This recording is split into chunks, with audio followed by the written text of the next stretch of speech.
الحمد لله والصلاة والسلام على رسول الله محمد وعلى آله وصحبه ومن والاه اما بعد.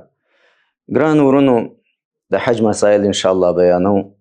د هغې نه مخکې د دې مسلې وضاحت کومه چې دلته ابراهیم علیه الصلاة والسلام چې کله د کعبې ته بیت الله خواته خپل اولاد اسماعیل علیه الصلاة والسلام او د هغې مور هاجر هغوی راوست او دلته یې پرېښوده، هغه قصه مخکې بیانوم او چې بیا څنګه ابراهیم علیه الصلاة والسلام د دې کعبې هغه بنا شروع کړه.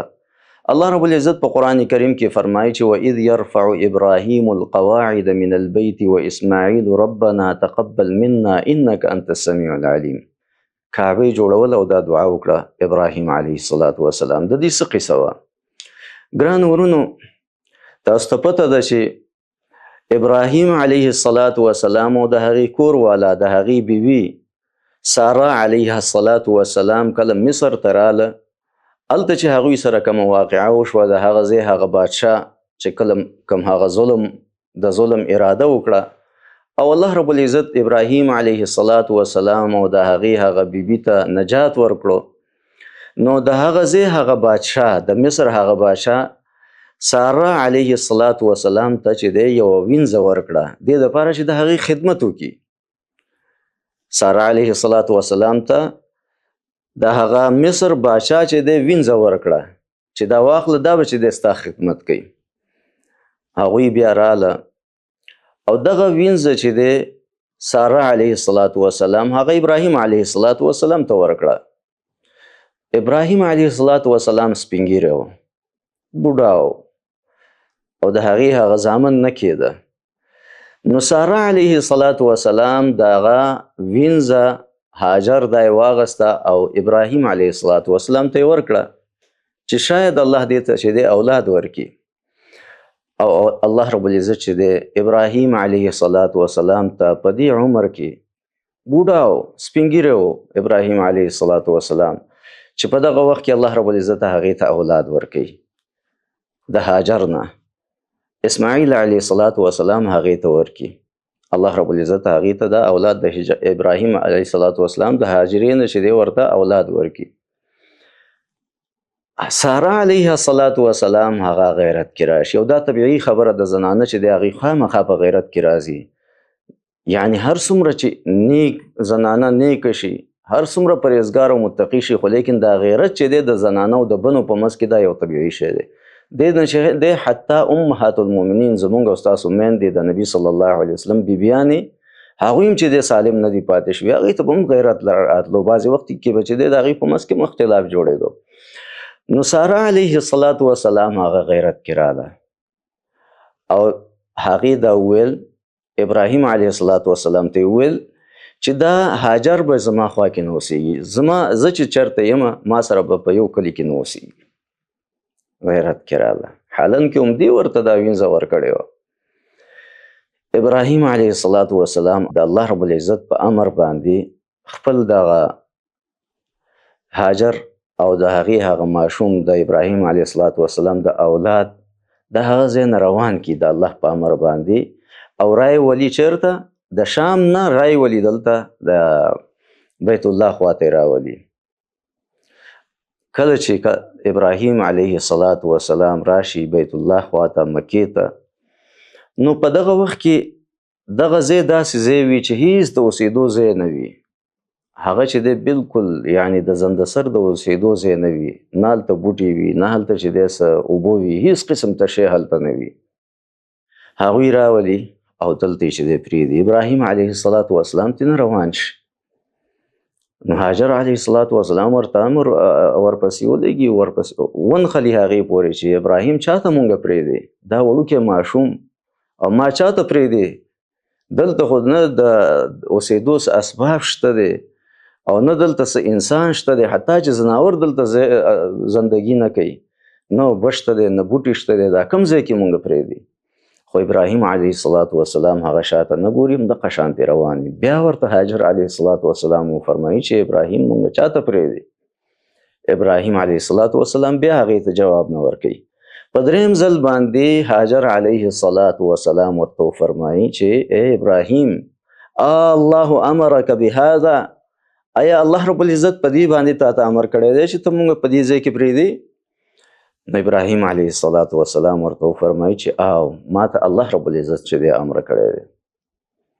نو په دغه وخت کې دغه هاجر دا وایي چې اذن لا یضیعنا الله، زه چې الله تا ته امر کړی دی نو الله به چې دی مونږ هېڅکله نه ضایع کوي. دومره تقواداره زنانه، دومره قوي ایمان والا زنانه مونږ باندې چې لږ تنګسیا راشي مونږ چې دی جزا فضا کوو. دومره قوي ایمان والا، خو لیکن عزتمند ورونو تاسو وګورئ چې دومره قوي ایمان والا دغه زنانه او بیا هماغه شانتې ساره علیه السلام، خو لیکن چون کې دی خپلو کې بندې وې نو غیرت کې راغله، حتی چې ابراهیم علیه السلام دې ته مجبوره شو چې هغه راولي مکې ته، یو ځای چې دی هغوی اوسېدو ته تیار نه. نو عزتمند ورونو دا چې د یو طبیعي خبره ده د زنانو په منځ کې دا غیرت، دا چې د انساني یو طبیعت دی، دا چې د خامخا راځي انسان ته. نو ابراهیم علیه السلام روان شو. نو کله چې ابراهیم علیه السلام یو ځای ته ورسېدو، د هغوی د سترګو نه پناه شو، یو په هغه غونډۍ باندې ابراهیم علیه السلام ودرېدو او دا یې وفرمایل، دا دعا یې وکړه چې رب انی اسکنت من ذریتی بواد غیر ذی زرع عند بیتک المحرم ربنا لیقیموا الصلاة.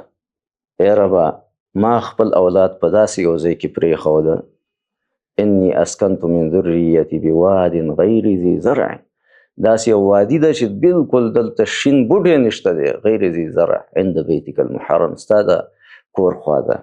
کور خو نه و جوړ شوی، بیت الله خو لا نه و جوړ شوی، خو لیکن الله رب العزت ابراهیم علیه السلام ته د دې خبرې علم ورکړی و چې دلته به یو وخت به داسې راځي چې ته او ستا زوی دلته به چې د الله کور جوړوئ. نو الله اسماعیل علیه السلام دعا وکړه چې انی اسکنت من ذریتی بواد غیر ذی زرع عند بیتک المحرم، ستا هغه کور خواته ما چې دی پرېښوده یا الله. نو هغه ابراهیم علیه السلام لاړو شام ته. نو په دې کې وخت تېر شو، هاجر علیه السلام بیا دغه وخت کې هاجر علیه السلام چې دی هغې سره څه د خوراک څه کجورې وي، اوبه وي، هغه چې دی ختمې شوې او د غېږې ماشوم دی هغې ته شوده ورکوي، اوس د خوراک څه نشته دی هلته. نو هغه هاجر علیه السلام بیا هاخوا یو خوا منډه وهي بل خوا منډه وهي، چېرې څوک یو چېرته څه قافله به پیدا نه شي چې د هغې نه اوبه واخلم.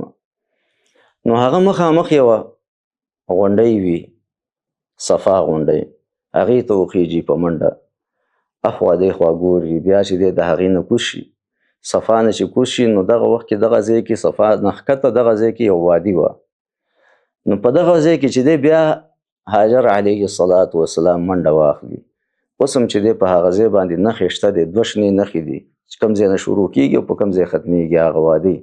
په هغه ځای کې سنت طریقه دا ده چې کله مونږ صفا مروه چکر لګو نو په هغه ځای کې به منډه وهو، ځکه چې هاجر علیه السلام په دغه ځای کې منډه وهلې وه. نو هغه ځای نه کوز شي منډه واخلي، بیا چې دی مروه شروع شي، هغې ته وخیږي او هلته چې دی اخوا دېخوا ګوري چېرته څوک انسان که پیدا شي چې د هغې نه اوبه واخلي. نو هلته هم چې دی څه پیدا نه کړي، بیا راکته شي، بیا راشي همدغه شانتې، بیا په هغه وادي کې چې دی منډه واخلي، بیا وخیږي صفا ته، هلته ګوري بیا هم څه نه وي، هغه ځای نه بیا کوز شي همدغه شانتې اووه چکره د هاجر صفا ته خیږي، د هغې نه کوزېږي مروه ته ورځي، مروه نه راځي بېرته چې دی صفا ته خیږي، اووه چکره هغې چې دی دغه شانتې ووهل. الله رب العزت ته چې دی دا عمل دومره محبوب و چې الله رب العزت دا تر قیامته پورې مونږ دپاره یو عبادت وګرځوه چې کله مونږ حج کوو نو د صفا مروه سعی په هغه طریقه کوو چې په کومه طریقه باندې هاجر علیه السلام هغه به دغه غونډۍ ته ختله او کوزېدله به او بیا به چې دی مروه ته ختله. نو الله رب العزت چې دی دا یو عبادت وګرځو. هاجر علیه السلام په اووم چکر کې په مروه باندې ولاړه وه چې په دغه وخت کې هغې په غوږ اواز ولګي. نو هاجر علیه السلام وایي چې صح، لکه سړی چې څوک غلی کوي که نه، هغې ته وایي په عربۍ کې ورته اواز کوي چې صح مطلب غلی شه، یعنې هغې په غوږ داسې یو اواز ولګېد او داسې یعنې لکه سړی چې ځان سره لګیا وي، دغه شانتې وویل چې صح چپ شه. چې ګوري جبرئیل علیه السلام چې دی په خپل وزر باندې دغه زمزم اوبه چې کوم ځای کې راختلي دي دغه ځای چې دی په وزر ووالو دغه ځای نه چې دی اوبه روانې دي. نو هاجر علیه السلام ورشي او هغلته چې دی هغه اوبو نه داسې یو دیوال تاووي دې دپاره چې دا اوبه خورې لاړې نه شي، یعنې هغه ځان ته راټولول غواړي چې دلته اوبه ځان ته راټولې کړي. نبی صلی الله علیه وسلم فرمایي چې الله دې رحم وکړي په هاجر باندې، که چېرته دا اوبو ته یې دغه شانتې یو دیوال نه وی والی تر قیامته پورې دا زمزم به داسې یوه چینه وه چې دا به د نیر غوندې کې بهېدله. نو عزتمند ورونو، الله رب العزت چې دی هلته دغه کرم وکړو، زمزم اوبه دا مبارک اوبه الله رب العزت چې دی هغې دپاره په دغه ځای کې پیدا کړه، په دغه وچه ځمکه کې. په دې کې یو قافله وه د جرهم د قبیلې. جرهم یوه قبیله وه، په یمن کې به دا قبیله آباده وه او دا اصلي عرب دي. عرب انشاءالله زه به بیا بیان کوم، دو قسمه دي، یو عرب العاربه چې هغه بالکل د بیخ نه د هغوی عربان دي، او بل دي عرب المستعربه. عرب المستعربه هغه دي چې هغه وروسته بیا عرب جوړ شوي دي، په هغې کې نبي صلی الله علیه وسلم هم دی، ځکه چې نبی صلی الله علیه وسلم د ابراهیم علیه السلام د نسل نه دی، او ابراهیم علیه السلام زوی چې د اسماعیل علیه السلام بیا د جرهم په قبیله کې چې دی هغه واده وکړو، د هغې نه وروسته چې دی عربیت هغې چې دی شروع کړو. اصل عربان یعنې د بیخ نه د بنیاد نه چې دی هغوی د نبی صلی الله علیه وسلم نسب هغه د عربو نه دی، دې ته ویلی شي عرب المستعربه. اما عرب العاربه اصلي عرب هغه لقد قحطان عرب، هغوی چې د عرب العاربه دي. نو د جرهم قبیله دغه قبیله په دغه ځای باندې تېرېدله، یعنې د مکې خوا ته په یو ځای باندې تېرېدل چې ګوري یاره هلته مرغان ګرځي. نو هغه خلک حیران شو چې یاره دا مرغان خو هغه ځای کې ګرځي چېرته چې اوبه وي، او دې ځای کې خو اوبه نه وي، نو دلته څه دا کارغان څه کوي؟ هغوی کې چې دی بیا یو کس ولیږي چې تاسو ورشئ چېرته اوبه خو به نه وي دلته، یا هغه وخت کې به چې دی سفر وکړي اوبو ته ضرورت و، ځکه چې په لنډ ځای کې به اوبه نه پیدا کېده، د ورځو سفر به یې کوو بیا به چېرته اوبه پیدا کېده. نو هغه چې دی یو کس راولیږي چې ګوري نو هلته ښایسته پاکې اوبه دي، مبارکې اوبه دي، ورشي هغې ته هغه خپلې قبیلې ته خبر ورکړي چې دلته خو ډېر ښایسته اوبه پیدا شوي دي. نو هغه جرهم قبیله راشي دلته، او هغه بیا چې دی د هغه ځای هغه اوبه موسکي، او د هغې په زړه کې دا راشي چې یاره همدلته مونږه کډه اچوو، همدغلته چې دی مونږ پاتې کېږو. نو هغوی چې دی هغه جرهم قبیلې اجازت وغوښته دغه زنانه نه، یعنې د هاجر علیه السلام نه، که چېرته ستا اجازه وي مونږ غواړو چې دلته آباد شو، دلته مونږ چې دی همدغه ځای کې پړاو واچوو.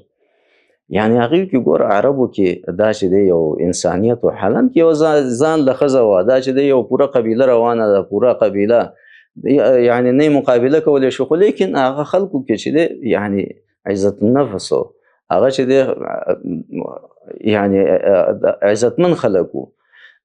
نو هغوی اجازه وغوښته چې یاره که ته اجازه راکړې مونږ دلته آبادېدل غواړو.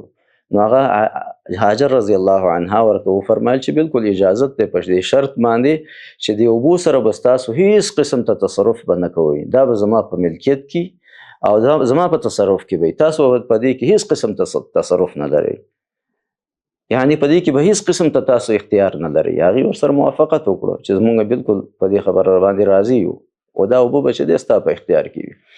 جرهم قبیله په هغه ځای کې آباده شوه. بیا وخت تېرېږي ګرانو ورونو، هاجر علیه السلام هغه وفات شي، او وخت تېر شي، په دې کې اسماعیل علیه السلام هغه لوی شي، ځوان شي، هم د دغه قبیلې نه چې دی هغه واده وکړي، د جرهم د قبیلې نه، د دې عربو د دې قبیلې نه اسماعیل علیه السلام چې دی جرهم قبیلې والا هغې ته چې دی واده ورکړي. په دې کې څه وخت بعد ابراهیم علیه السلام راشي. ابراهیم علیه السلام کله چې مکې ته راشي، نو اسماعیل علیه السلام کور ته راشي، او هلته چې دی پوښتنه وکړي چې اسماعیل شته دی؟ هغه ورته وایي چې نشته دی، چېرته تللی دی، ښکار له وتی دی. نو بیا د ابراهیم علیه السلام پوښتنه وکړي چې ستاسو د کور حالت څنګه دی؟ نو هغه زنانه د اسماعیل علیه السلام هغه کډه د هغې هغه کور والا ورته ډېر جزع فزع فریاد وکړي چې یاره زموږ ډېر بد حال دی، غربت دی، فقر دی، خوراک دپاره څه نشته دی.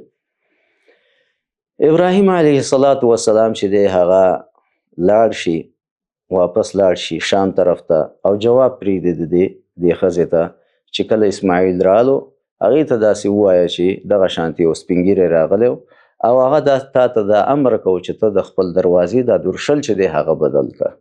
نو ابراهیم علیه السلام لاړو، دی کې چې کله اسماعیل علیه السلام رالو نو هغه کور والی ورته وویل چې دغه شانتې یو سپین ږیری راغلی او هغه قصه ورته بیان کړه او بیا یې ورته وویل چې تا ته جواب پرېښی دی چې د خپل کور دا درشل چې دی هغه بدل کړه. اسماعیل علیه السلام پوه شو، خپل ښځې ته ویل چې دغه زما پلار و ابراهیم علیه السلام او هغه ما ته د دې امر کوي چې ته خپل دا کور والا د خپله کډه دا چې دی پرېږده دې له طلاق ورکړه، زه ته ورشه خپل کور ته، پلار کره دې ځه، هغه چې دی طلاقه کړي. بیا اسماعیل علیه السلام هم د دې جرهم د قبیلې نه یو بله ښځه وکړي، بل واده وکړي. ابراهیم علیه السلام څه وخت بعد هغه راشي مکې ته، نو بیا اسماعیل علیه السلام په کور کې موجود نه وي. پوښتنه وکړي چې یاره چېرته دی؟ کور والی ورته ووایي چېرته تللی دی، ښکار له وتی دی. نو پوښتنه وکړي د حال احوال چې زندګي ستاسو څنګه تېرېږي، هغه ورته وفرمایي چې د الله شکر دی، د الله احسان دی، د الله شکر ادا کړي چې ډېر ښه وخت تېرېږي، د الله فضل دی، د الله کرم دی.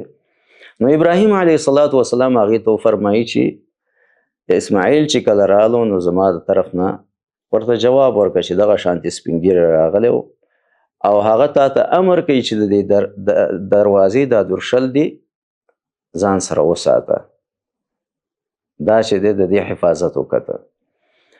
ابراهیم علیه السلام واپس شام ته لاړ شي. کله چې اسماعیل علیه السلام راشي نو هغه ورته قصه بیانه کړي د هغې کور والا چې دغه شانتې یو سپین ږیری راغلی او تا ته یې داسې جواب پرېښی دی. نو هغه ورته وفرمایل چې دا زما پلار و ابراهیم او ما ته د دې امر کوي چې ته خپل کور والا خپله بیبي د دې چې دی خیال ساته. زما عزتمند ورونو، څه وخت بعد الله رب العزت په امر باندې ابراهیم علیه السلام بیا راشي، دا ځل په دې نیت باندې چې دلته په مکه کې د الله رب العزت هغه کور چې دی آباد کړي. د هغې هغه قصه به انشاءالله په راتلونکي حلقه کې بیانوم. جزاکم الله خیر. السلام علیکم ورحمة الله.